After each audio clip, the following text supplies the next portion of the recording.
सुरुताई, ओ सुरुताई, बरं झालं हायसा. अहो आमचं साहेब तुम्हाला भेटायला आल्यात, पार मुंबईवरनं आल्यात. चला की या या.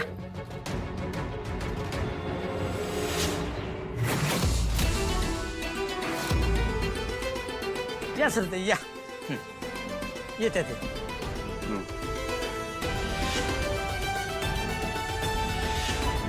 ओ सुरुताई, अहो या की.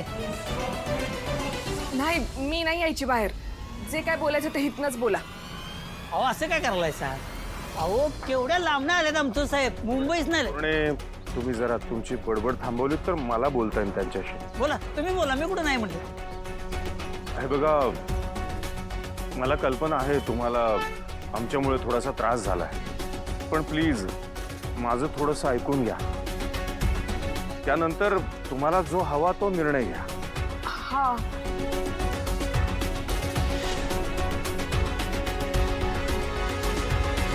हा बोला की, ऐकायलोय मी. ओके, आधी तर तुमचे वडील गेल्याचं समजलं, ऐकून खूप वाईट वाटलं.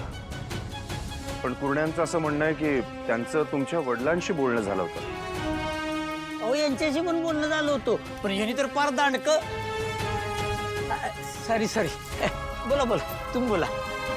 ओके, ॲक्च्युली आम्ही तुमच्या गावामध्ये एक रिसॉर्ट मानतोय. रिसॉर्ट म्हणजे हवं तर तुम्ही एक मोठं हॉटेल म्हणू शकता. त्याचं जे आम्ही डिझाईन तयार केलं आहे त्यामध्ये तुमचं शेत आणि जमीन फार महत्त्वाची आहे. तुमच्या जमिनीचे जे काही तुम्हाला पैसे अपेक्षित आहेत, म्हणजे जे काही पैसे तुम्हाला हवे आहेत ते आम्ही द्यायला तयार आहोत. हवं तर तुम्हाला अजून दुसरी कुठली जमीन आवडली असेल किंवा तुम्हाला त्या जमिनीवर तुम्हाला हवा तसा बंगला हवा असेल तर तसं सुद्धा आम्ही करायला तयार आहोत.